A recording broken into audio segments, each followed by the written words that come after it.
नमस्कार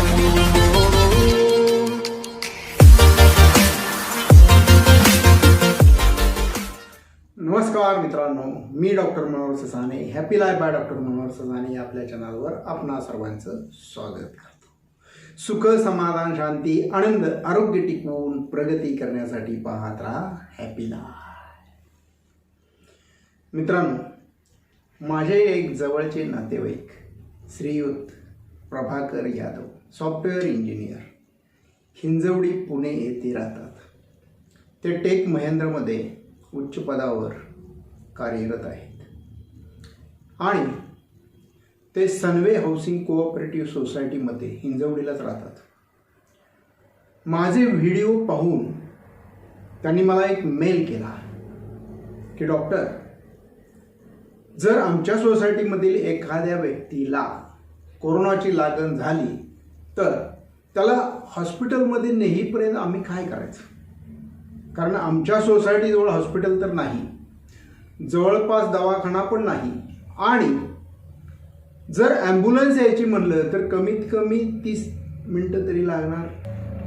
तर अशा वेळी आम्ही काय करायचं? तसेच माझ्या जवळचे एक नातेवाईक यांनी पण विचारलं, मी घरी एकटीच राहते, मला जर कोरोनाची लागण झाली तर मी घरच्या घरी काय उपचार करू? अशा प्रकारचे प्रश्न मला रोजच दवाखान्यात एक तरी व्यक्ती विचारत असते. म्हणून सोसायटीमध्ये असू द्या, कॉलनीमध्ये असू द्या, बंगलोमध्ये असू द्या, आपल्या खेडेगावात राहणाऱ्या व्यक्तीचं असू द्या, हेच सध्या प्रश्न आहेत की कोरोनाची लागण झाली तर इमर्जन्सी काय करायचं, प्रथमोपचार काय करायचे.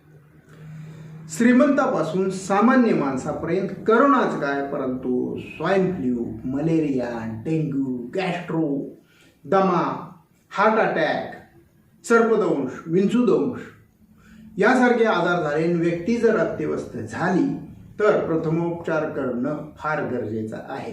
कारण हा जो पहिला तास असतो तो फार महत्त्वाचा असतो. याला गोल्डन आवर, मेडिकल सायन्समध्ये गोल्डन आवर म्हणतात की या गोल्डन आवरमध्ये जर त्या व्यक्तीला व्यवस्थित उपचार झाले किंवा प्रथमोपचार झाले तर ती व्यक्ती जगू शकते किंवा जास्त अत्यवस्थ होत नाही. आणि अशा प्रकारे जर प्रथमोपचार करायचे असतील तर सर्वात प्रथम की त्या व्यक्तीजवळ, त्या व्यक्तीच्या घरी किंवा सोसायटीमध्ये, कॉलनीमध्ये प्रथमोपचाराचं साहित्य पाहिजे. हे मेडिकल साहित्य काय असतं हे आपण पाहूया. पहिलं म्हणजे हँड सॅनिटायझर पाहिजे, नंतर सरफेस इन्फेक्टंट पाहिजे, नंतर मास्क पाहिजेत. प्रत्येक किटमध्ये 3 ते 4 मास्क पाहिजेत, फेस शिल्ड पाहिजे, डिस्पोजेबल ग्लोव्ज पाहिजेत, थर्मोमीटर पाहिजे. मग थर्मोमीटर डिजिटल थर्मोमीटर असू द्या किंवा मर्क्युरी थर्मोमीटर असू द्या किंवा इन्फ्रारेड थर्मामीटर असला तरी चालेल. इन्फ्रारेड गन म्हणतात, इन्फ्रारेड गन. ती फक्त इथे 2 इंचावर अशी स्किनच्या जवळ नेली आणि ट्रिगर दाबला तरीसुद्धा त्याच्यावर किती टेम्परेचर आहे हे कळत असतं. डिजिटल BP ॲपॅरेटस पाहिजे, पल्स ऑक्सिमीटर पाहिजे. पल्स ऑक्सिमीटर म्हणजे ऑक्सिजनची लेवल शरीरात तरी कळते आणि नाडीचे ठोके किती आहेत ते कळतात. नंतर ग्लुकोमीटर पाहिजे. ग्लुकोमीटरमुळं शरीरामध्ये साखरेचं प्रमाण किती आहे हे कळतं. कारण बऱ्याच वेळा डायबिटीज जे पेशंट असतात ते कधी ना कधी जीवनामध्ये हायपोग्लायसिमियामुळं बेशुद्ध पण होऊ शकतात. त्यावेळेला काय ट्रीटमेंट द्यायची? ट्रीटमेंट फार सुरुवातीच्या अवस्थेत जर ट्रीटमेंट दिली तर फार किरकोळ असतं, परंतु असा पेशंट जर अत्यवस्थ झाला किंवा बेशुद्ध झाला तर मात्र सिरियस होतो. त्यापेक्षा खर्चही खूप होत असतो. सीझर पाहिजे, चांगल्या प्रकारची कात्री आपल्या किटमध्ये असणं गरजेचं आहे. O2 सिलेंडर असायला पाहिजे, O2 किट असायला पाहिजे, नेबुलायझेशन मशीन आणि नेबुलायझेशन किट हे दोन्ही प्रकारचं साहित्य असायला पाहिजे. टिश्यू पेपर किंवा पेपर टॉवेल्स त्यामध्ये असायला पाहिजेत.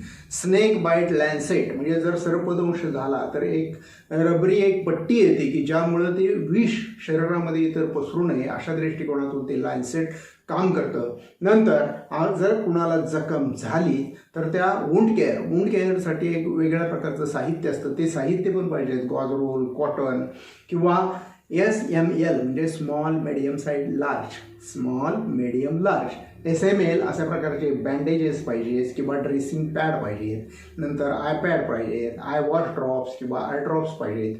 नंतर डेटॉल, सॅव्हलॉन किंवा एखादी म्हणजे अँटीबॅक्टेरियल पावडर अशा प्रकारचं पाहिजे. बँडेज पाहिजे. म्हणजे ड्रेसिंगसाठी जे जे जे लागणार असतं ते साहित्य आपल्या इथं रेडी पाहिजे. यामुळं आपण एखाद्या पेशंटचा जीव वाचवू शकतो, हे मात्र नक्की.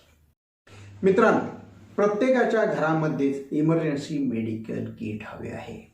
या किटमध्ये काही इमर्जन्सी गोळ्या औषधं असणं गरजेचं आहे. Tab paracetamol, tab ibuprofen paracetamol, tab Entroquinol, tab pantoprazole, capsule omeprazole. त्यानंतर इझी ब्रीथ म्हणजे पाण्याची वाफेमध्ये जरी कॅप्सूल पिळून त्याची जरी वाफ घेतली तरी धाप कमी होते, सर्दी कमी होतो, घशाचा त्रास असला तर कमी होतो. इनहेलर्स, जर ज्या वेळेला पेशंटला दमा किंवा धाप लागते अशा वेळेला इनहेलर जरी ओढला तरी त्याचा त्वरित परिणाम आपल्याला दिसून येतो. काही वेळेला एखादी व्यक्ती पडते, घसरून पडते किंवा मार लागतो, मुकामार लागतो. ह्या मुकामारावर त्वरित उपचार म्हणून डायक्लोफेनॅक स्प्रेचा वापर करता येतो. घरामध्ये नेझल ड्रॉप्स पाहिजेत, एअर ड्रॉप्स हवेत. डॉक्टर जर तुमच्या घरी असतील तर तुमच्या घरामध्ये किंवा त्या डॉक्टरांच्या जवळ कार्ड किट पाहिजे. कार्ड किट म्हणजे CADSP, C for clopidogrel 300 milligram, A for atorvastatin 80 milligram, D for Disprin 300 milligram, S for Sorbitrate 5 milligram आणि P फॉर पेंटॅमॅराझोल 40 मिलीग्रॅम. अशा प्रकारचा हा डोस साधारण 10 ते 11 गोळ्यांचा असतो. परंतु ज्या वेळेला पेशंटला हार्ट अटॅक येतो परंतु त्याचं BP चांगलं असतं अशा वेळेला हे सर्व गोळ्या एकदम देणं फार गरजेचं असतं. माझ्या दवाखान्यामध्ये अशा प्रकारची किट मी करून ठेवलेली आहेत, कारण ह्या सर्व गोळ्या जर लिहून दिल्या तर त्या आणेपर्यंत त्या येईपर्यंत पेशंटचा मृत्यू होण्याची शक्यता असते. माझ्या बॅगेत सुद्धा ह्या गोळ्या बरोबर असतात, गाडीत सुद्धा ह्या गोळ्या बरोबर असतात. कधी कुणावर प्रसंग येईल आणि ह्या गोळ्यामुळे कुणाचा जीव वाचू शकेल हे सांगू शकत नाही. मित्रांनो, अशाच प्रकारे माझ्या बॅगेतल्या या कार्ड किटमुळे माझ्याकडे काम करणाऱ्या एका साधारण 40 वर्ष त्यावेळेला 40 वर्षाची ती जी मावशी होती त्यांना अटॅक आला होता आणि त्या कार्ड किटमुळं त्यांचा जीव वाचला आणि त्या अजून जिवंत आहेत. आत्ता त्यांचं वय 40 आणि 30-70 वर्ष असेल. त्याचप्रमाणे काही इंजेक्शन्स, इमर्जन्सी इंजेक्शन असणं गरजेचं आहे. ॲड्रिनॅलिन, ॲट्रोपिन किंवा डेक्सामेथॅझोन.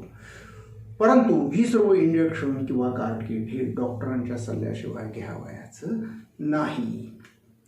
तुमच्या बॅगेमध्ये म्हणजे कार्ड किटमध्ये एक बुकलेट पाहिजे की प्रथमोपचार कसे करावे त्याची माहिती पाहिजे, किंवा यूट्यूबवर सुद्धा तुम्ही व्हिडिओ पाहून प्रथमोपचार करू शकता. त्या बुकलेटमध्येच तुम्ही इमर्जन्सी मोबाईल नंबर लिहून ठेवा. हे आपल्या डॉक्टरांचा नंबर, आपल्या हॉस्पिटलचा नंबर, ॲम्ब्युलन्सचा नंबर किंवा पोलिसांचा, CCC म्हणजे करोना केअर सेंटर, DCSC म्हणजे dedicated Covid health care centre, नंतर DCH म्हणजे डेडिकेटेड कोविड हॉस्पिटल यांचे नंबर पाहिजे. तुमचे PSC, RH म्हणजे रुरल हॉस्पिटल, जनरल हॉस्पिटल यांचे नंबर पाहिजे. मित्रांनो, हे मेडिकल साहित्य आपल्या गरजेनुसार घरामध्ये, गावामध्ये, कॉलनीमध्ये, सोसायटीमध्ये, अपार्टमेंटमध्ये हे रेडी पाहिजे. काही जणांना अशी शंका येऊ शकते की एवढं साहित्य आवश्यक आहे का आणि आपल्याला परवडेल का? मित्रांनो, खरं तर हा प्रश्न मला विचारू नका. एखादा DCH म्हणजे डेडिकेटेड कोविड हॉस्पिटलमधून बरा होऊन घरी आलेल्या रुग्णाला विचारा. या साहित्याचे मेडिकिट 1+, मेडिकिट 2+ आणि मेडिकिट 3+ अशा प्रकारे 3 प्रकार केलेले आहेत. आपापल्या पोतीनुसार आणि गरजेनुसार हे साहित्य तुम्ही उपलब्ध करून ठेवणं फार गरजेचं आहे. हे साहित्य उपलब्ध आहे, परंतु याचा वापर कसा करावायचा आणि प्रथमोपचार कसे करावायचे यासाठी व्हिडिओ क्रमांक 47 पहा. पुढील व्हिडिओ पहा. मित्रांनो, हा व्हिडिओ तर तुम्हाला नक्की आवडलेलाच असेल. आपल्या happy life by doctor Manohar Sasane या चॅनलला सबस्क्राईब करा, बेल आयकॉन दाबा, लाईक करा आणि हा व्हिडिओ जास्तीत जास्त मित्रांना शेअर करा. कोरोनाविषयी तुमच्या काही शंका असल्या किंवा इमर्जन्सी किट संबंधात काही शंका असल्या तर मला कमेंट बॉक्समध्ये टाका किंवा मेल करा. तुमच्या या कमेंट्समुळे नवनवीन व्हिडिओ बनवायला मला स्फूर्ती मिळते, उत्साह मिळतो.